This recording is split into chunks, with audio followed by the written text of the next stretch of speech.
Racket number 1, more consumers are going direct to the listing agent, essentially cutting out the buyer agent when they buy a home.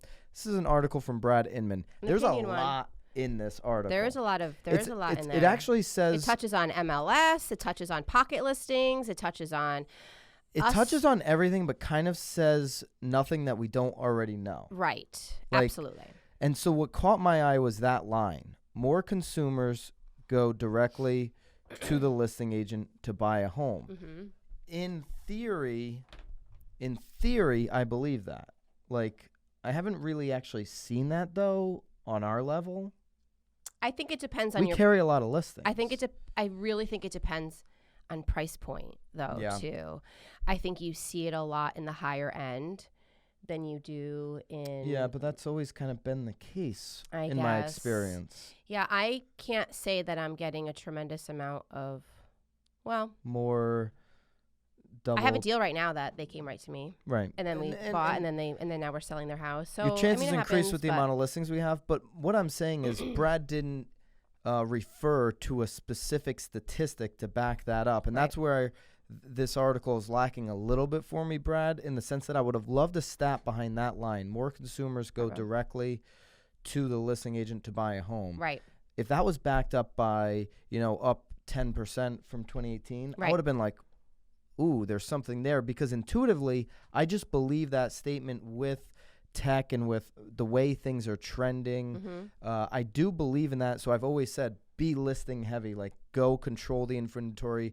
If you're focusing in on being a buyer agent specialist, you're going to lose long term. I believe all those things, but I would have loved to have sat there. But this article goes through the 5 big problems right now in our industry, because he really gets into pocket listings, MLSs, NAR, dual agency, and how a buyer agent gets paid. Like, these are the big, huge buzzwords all in one article. He did it. I mean, he touched on all of it. So the pocket listing thing, I don't know if you, Nicole, heard last week. I did. There was the MLS that really reinforced their pocket listing. They're coming soon. They're coming soon. Yes. Compass is within 24 hours, I think, of you posted something on any social media platform, the MLS wants you putting it on the MLS. And so Compass has been pretty strategic about how they've been doing their coming soon listings, which theoretically, I haven't seen numbers behind it, theoretically is getting them more leads, right? And more people to come direct to them on these off-market listings, because you can't find it anywhere else. It's not on the MLS, so it's not on Zillow, so it's not on all of these other places, right? Now, there's a couple different arguments on the pocket listing thing. One is that it's not fair, right? Like the boards and the MLS, it's not fair to all the other agents, which is why they want people to put it on the MLS right away. Right. But I've seen a lot of comments in people's Facebook posts or whatever in the comment sections that say, well, what are we ever going to talk about what's right for the seller? Like, what if the seller wants that? Now that there's another layer to that. It's like, okay, well, that seller wants that. They should go do that. But if you're signed up to be a member of that board and they have rules, you can't now work with that seller, basically, because you have to follow the rules that you've signed up to play in, right? So there's so many different ways to look at that argument. Yeah. Ultimately, it's my belief that every agent that is going to take a client should do what's right for their client in the guidelines that they can play in, right? So like if your client wants something that's the right thing for their property, you should do everything you can in your ability, and then be honest with the seller. Like, hey, I just can't work with you because what we need to do here, I can't do. I'm handicapped by my board or by my MLS. Right. Right. Well, we'll see if it actually happens. Well, it is happening in some MLSs, and so like I mean Brad talks about NAR now kind of getting he writes NAR stumbles into the mess, right? So NAR is considering a controversial proposal to shore up the MLS against coming soon listings. And here's a summary. Within 24 hours of advertising a listing to the public, the listing broker must submit the listing to the MLS for cooperation with fellow MLS participants. Advertising a listing to the public includes, but is not limited to, flyers, yard signs, digital marketing, portals, brokerage, IDX, blah, blah, blah, blah, blah. All right. Brad's saying it's bold, but it won't pass, and that's basically coming from other people, right? There's an East Coast broker, one big East Coast broker. East Coast broker has already threatened to sue NAR if the proposal gets passed. That's interesting, right? And so he's talking about, I mean, listen, we're talking about lawsuits and the MLS and NAR. And there's, when you start talking about dual agency, when you start talking about what this sets up, pocket listings or a coming soon listing, it sets up the opportunity for more dual agency.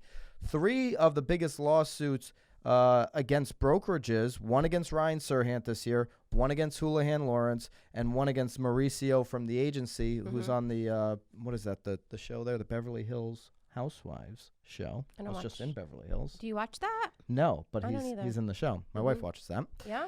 And so those are the big lawsuits against a broker or an agent always kind of fall, it seems, into that dual agency area. Well, there's lots of drama around it right now. I mean, and again, he mentions it again in here. There's a lot to chew on in here. I mean, I believe if you're going to actually make the MLS, this is going to be a super bold statement, but if the MLS, because to Brad's point, he makes a good point towards the end here that the MLS is not a perfect system. There's so many papers. There's a lot of them. He's not defending the 600 plus MLSs. He's saying there's a lot of flaws, and I would agree. For the MLS to work perfectly, I don't think anything's perfect, but to be close to perfect, there's one rule they could live and die by.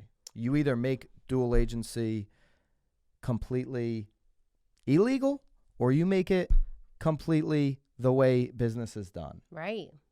Right? Like you go one or the other all in, because doing both, doing a little bit of both in some states, not in other states, that opens up all of these gray areas. Right?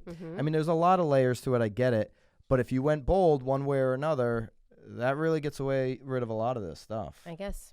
It's interesting. What do you think of because there's a lot in here. What do you think of just the coming soon pocket listing stuff? So many. And the MLS is getting involved in that. Well, what's interesting, our MLS allows us to do coming soon listings. Yeah, but it's pretty constricting. It's very, I mean, you can't show it. That's for sure. Can't even show it. You can't show it. You're not allowed to show the property if it's in the coming soon program. Building a lead list, okay.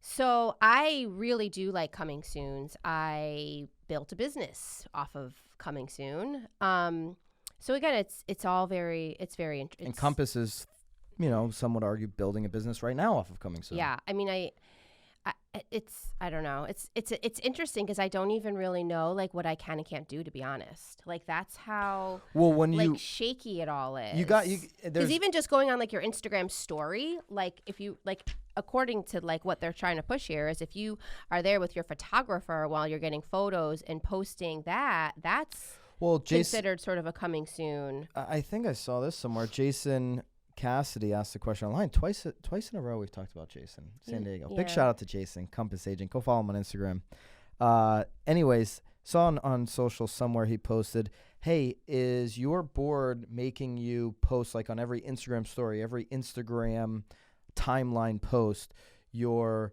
license number? Because in California they have to put their license number on advertising. Really? So like if he's like doing a photo of like, say like, you're at the property when the photos are getting taken, and you're showing the photographer. To memorize your license number. So somebody in the comments said, hey, create it as your like hashtag, and so somebody else commented, yes, doing the hashtag is acceptable. So a lot of them are hashtagging their license number. This is getting ridiculous, where the hashtagging the license number now puts you in compliance with your board or your MLS because you need your license number on a damn Instagram story of the photographer behind the scenes photo of the photo shoot that could be potentially coming soon, but maybe not. Like all of it's getting a little bit out of control. Brad's article does a great job of highlighting everything that could be wrong in real estate today, but there's still a lot that needs to be played out, and there's a lot of meat that's behind this that's not in this article. Right, yes. But what's a racket? What do you think's a racket? You got to pick. If it's a racket? Coming soon's racket or not? Oh, I don't think coming soon's is a racket. No. Got to follow the rules.